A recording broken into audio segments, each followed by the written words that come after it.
হর হর মহাদেব। আজ মহাশিবরাত্রি পূর্ণলগ্ন, আর আজ আবার রবিবারও বলে এই দিনে ভগবান শিব আর মা পার্বতীর মিলন হয়েছিল। তাই এই রাত শুধু উপবাস বা পুজো নয়, এটা বিশ্বাসের, ধৈর্যের আর সংসার টিকিয়ে রাখার একটা প্রতীক। আমাদের মতো গৃহিণীদের জীবনেও তো প্রতিদিনই এরকম শিবরাত্রি কষ্ট আছে, দায়িত্ব আছে, কিন্তু ভরসাও আছে। চলো আজ তোমাদের সাথে শেয়ার করি কিভাবে আমার সারা দিনটা কাটছে আর আমাদের বাড়িতে কিভাবে শিবরাত্রি পালন হচ্ছে। সকালবেলায় একটু তাড়াতাড়ি উঠে পড়েছি। আজকের দিনটা স্পেশাল বলে ঘর দুয়ার গুছিয়ে নেওয়াটা খুব জরুরি মনে হয়েছিল। আর আমার হাজব্যান্ড যেহেতু সারা দিন উপোস করে সন্ধ্যাবেলায় শিবরাত্রির পুজো করতে যাবে, সেই কারণে আজকে সমস্তটা কিন্তু আমি নিরামিষ করব। আর নিরামিষ হলেই বাড়ি ঘরে সব কিছুই কিন্তু একটু ধোয়া মোছামুছি সব কিছু করতে হয়, তাই একটু সকাল সকালে আজ ঘুম থেকে উঠেছি। তো শিবরাত্রিতে পরিষ্কার পরিচ্ছন্নতা খুবই গুরুত্বপূর্ণ, কারণ বলা হয় পরিষ্কার ঘর মানেই পবিত্র মন।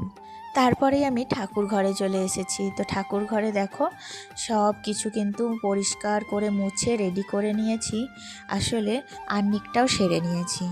শিব ঠাকুরের সামনে বেলপাতা, ধূত্র, দুধ, জল সব রেডি করে রাখলাম, কারণ এগুলো নিয়েই কিন্তু আমার হাজব্যান্ড যাবে পুজো করতে।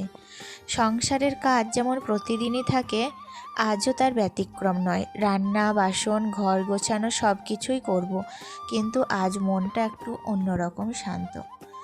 মহাশিবরাত্রি মানে শুধু উপবাস না, এটা ধৈর্য আর ত্যাগের প্রতীক। শিব মানে সরলতা। আমরা জানি শিব কিন্তু মহাদেব অল্পতেই সন্তুষ্ট, তার জন্য বিশেষ কোনো আয়োজন না করলেও তিনি কিন্তু অল্পতেই একটু জলেই আর একটু বেলপাতাতেই তিনি খুশি। তিনি কিন্তু কখনোই কোনো আড়ম্বর পছন্দ করেন না। আমার মনে হয় সংসারও ঠিক তেমন, অতিরিক্ত কিছু লাগে না, শুধু ভালোবাসা আর বিশ্বাস থাকলেই সংসার টিকে থাকে। তো যাই হোক, এদিকে দেখো সমস্ত কাজ কমপ্লিট করে এখন কিন্তু আমি বেডরুমে এসেছি। বেডরুমটাকে একটু পরিষ্কার করে গোছাবো।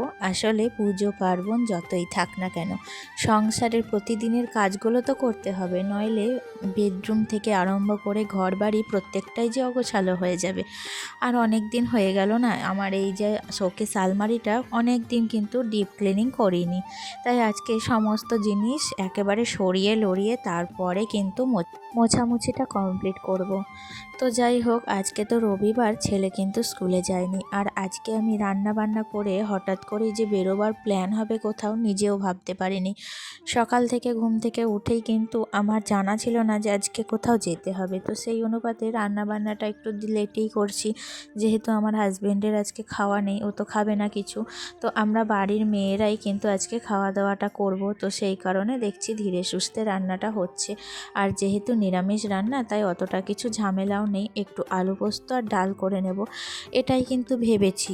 তো যাই হোক, তার জন্য দেখো সংসারের অন্য যে কাজগুলো পেন্ডিং হয়েছিল সেগুলোই আজকে সারবো, এটাই ঠিক করেছিলাম। তো রীতিমতো আমার প্ল্যান অনুযায়ী আমি তো কাজ করছিলাম।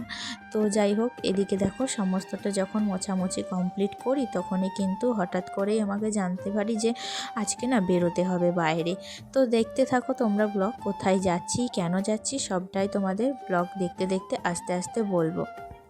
আমাকে বন্দনা দে দিদিভাই অ্যাকাউন্ট থেকে কমেন্ট করেছে, দিদিভাই যে তোমার ভিডিও খুব সুন্দর লাগলো, তোমার পরিবারে নতুন একজন সদস্য হয়ে গেলাম, তুমিও আমার পরিবারে এসো। থ্যাংক ইউ দিদিভাই, অসংখ্য ধন্যবাদ তোমাকে আমার পরিবারে আসার জন্য, আমার পরিবারে ভালোবাসা দিয়ে নতুন বন্ধু হওয়ার জন্য। আমিও কিন্তু সময় করে তোমার পরিবারে ঠিক যাব, অবশ্যই যাব। তো এভাবেই তোমরা আমার পাশে থেকো। তো যাই হোক, এদিকে দেখো শোকেসটাকে ভালো করে পরিষ্কার করে নিয়েছি, আর তারপরে বিছানাটাও কিন্তু গুছিয়ে নিয়েছি। আর অনেকগুলো জামা কাপড় ছিল, জামা কাপড় ঠিক না, সোয়েটার, চাদর এইসবই আর কি, তো সেগুলোকে ভাঁজ করে রেখে দিচ্ছি। তো দেখতেই পাচ্ছ বাবুর তো আজকে স্কুল নেই, তো স্কুল ড্রেসটাও কিন্তু কাচা হয়েছিল কালকে, সেটাও ভাঁজ করা হয়নি। তো সমস্তটা ভাঁজ করে তারপরে রেখে তারপরেই যাব রান্নার কাজে। আসলে ওই যে বললাম বেরোতে হবে তাড়াতাড়ি, রান্নাটা কমপ্লিট করতে হবে। একদিকে যেমন সংসার সামলাচ্ছি, অন্যদিকে একা হাতে সবারই জন্য রান্না বান্না কমপ্লিট করে বাড়িঘরও পরিষ্কার পরিচ্ছন্ন রাখছি। মাঝে মাঝে মনে হয় এই শক্তিটা যেমন দশভুজা মা পার্বতীর কাছ থেকেই পাওয়া। আমরা মেয়েরা দশভুজার এক একটা অংশ। হয়তো আমাদের 10টা হাত নেই, যেটা আমরা দেখতে পাই না, কিন্তু আমাদের অদৃশ্য এই দুটো হাতেই কিন্তু আমরা সমস্ত কাজ কমপ্লিট করি। একাধারে ছেলে মানুষ করা, অন্যদিকে আবার স্বামীর খেয়াল রাখা, সংসারের খেয়াল রাখা, আবার রান্না বান্না, সকলের মুখে খাওয়ার জোগান দেওয়া, সমস্তটা কিন্তু আমরা একা হাতে কমপ্লিট করি। তো তারপরেও আবার নিজেদের একটু আধটু সকালবেলা যদি মনে হয় করবার, তো সেটাও কিন্তু কমপ্লিট করি। তো দেখতে পেলে তোমাদের সাথে কথা বলতে বলতে রান্নাটাও কমপ্লিট হয়ে গেল। আজকে রান্না করেছিলাম বিউলির ডাল, আমের চাটনি আর আলু পোস্ত। তো ভাতটাও কমপ্লিট করে দেখো এখন চলে এসেছি ছেলেকে রেডি করতে। আর ও তো রেডি হওয়ার সময় এত বিরক্ত করে, জামা কাপড়টা তো কোনো সময় পরতে চায় না। যখন সকালে স্কুলে পাঠায় তখনও ঠিক এমনটাই করে। আর আমার কিন্তু খুবই রাগ হয় জানো, মানে জামা কাপড় পরানোর সময় যদি এরকমটা বিরক্ত করে আমার প্রচণ্ড রাগ উঠে যায়। কিন্তু কি করব, কিছু বলতেও পারি না। বললেই তো এখনই কান্দাকাটি আরম্ভ হয়ে যাবে, তো কাজের কাজ কিছুই হবে না, বরং উল্টে আরও ঝামেলা বেড়ে যাবে। তো সেই কারণে আর কিচ্ছু বলি না। তো মানে সবটা ধৈর্য ধরে ওকে কিন্তু জামা কাপড়টা আমাকে পরাতে হয়। তো ওকে রেডি করে দিয়ে এখন দেখো চলে এসেছি নিজেও রেডি হতে। স্নানটা তো কমপ্লিট করে নিলাম, কিন্তু এখন আর ভাতটা খাবো না, কারণ এসেই ভাত খাবো জানো। আজকে না মানে আমি তো উপোস করি না, তোমাদের একটা কথা বলাই হয়নি, মানে শিবরাত্রি সমস্তটা আমার হাজব্যান্ড পুজো করে উপোস করে, কিন্তু আমি বিয়ের আগেও কোনো দিন শিবরাত্রি করিনি, আর এমনকি বিয়ের পরেও আমি কোনো দিন শিবরাত্রি করিনি। তো মানে শিবরাত্রিটা আমি কোনো দিনই করিনি, তাই নতুন করে বিয়ের পর আর শিবরাত্রি ধরিও নি যেন। তো সেই কারণেই আমি কিন্তু আজকে উপবাস নই। প্রতিদিন যেমন খাওয়া দাওয়া করি, সংসারের কাজ করি, ঠিক তেমনই আজকেও আমার বাড়িতে এরকমটাই হচ্ছে। আর আমার বাড়িতে কোনো শিবরাত্রি পুজো হয় না, কারণ বাড়িতে শিব ঠাকুর আমাদের এমনি মূর্তি ফ্রেমে আছে, তাছাড়া কোনো শিবলিঙ্গ নেই। তো যেটা শ্বশুর বাড়িতে নেই আর নতুন করে স্থাপনা হয়নি, তো সেই কারণে আমাদের গ্রামেই এখানে একটা মন্দির আছে বাস স্ট্যান্ডে। তো সেই মন্দিরটাই সকল মানে গ্রামের মেয়ে বউরা সেখানেই জল ঢালে, আর সেইখানে পুজোটা আমার হাজব্যান্ড করে। তো সেই কারণেই আমাদের বাড়িতে শিবরাত্রি উপলক্ষে ওই নিরামিষ রান্না করি, আর আমার হাজব্যান্ড সারাদিন না খেয়ে পুজো করে। তো ও রাত্রিবেলায় পুজো করে এলে পরে ওকে কিন্তু গরম ভাত রান্না করে দিই। তো প্রতি বছর কিন্তু এটাই হয়ে আসছে। তো আজকেও সেরকমই আজকের দিনটা কাটানোর প্ল্যান ছিল। তো হঠাৎ করে ওই যে বললাম আমাকে তো বেরোতে হচ্ছে, তাই স্নান টান সেরে রেডি হয়ে নিয়েছি। ভাতটা কিন্তু খাইনি, রান্নাবান্না সব কমপ্লিট করে গুছিয়ে নিয়েছি, এসে ভাত খাবো এটাই ঠিক করলাম। আসলে কি বলো তো, একটু জলখাবারটা খেতে লেট হয়ে গিয়েছিল, মানে ওই যে হঠাৎ করে মানে কাজকর্মগুলো করতে করতে না দেরি হয়ে গিয়েছিল, তারপরেই শুনলাম বেরোতে হবে, তো হঠাৎ করে রান্নাটা বসিয়ে দিয়েছিলাম, তাই জলখাবারটা খেতে অনেকটাই লেট হয়ে গিয়েছিল। তো চটজলদি করে আমি একটা সালোয়ার কামিজ পরে নিয়েছি, এখন আমরা বেরোবো। তো এই যে ফাইনালি চলে এসেছি আমরা ব্লক অফিস, কারণ একটু কাজ আছে ব্লক অফিসে। সামনেই তো মানে বুঝতেই পারছো ভোট আসছে, আর ভোটের জন্য আমাদের মুখ্যমন্ত্রী রাজ্যের তিনি যেটা ঘোষণা করেছেন সেই কাজটাই আজকে সারতে এসেছি। তো আমাদের ব্লকে কিন্তু দুয়ারে সরকারের যে ক্যাম্প বসেছে, সেখানে কিন্তু যুবসাথী, বাংলার যুবসাথী ফর্ম ফিল আপ করতে এসেছি। তো হঠাৎ করেই বললো আজকে রবিবার, তো আমি ভেবেছিলাম ক্যাম্প কিন্তু বসবে না, তো সবাই বললো যে না বসেছে, ভিড় খুব অল্প, তাই তাড়াতাড়ি চলেই যাও।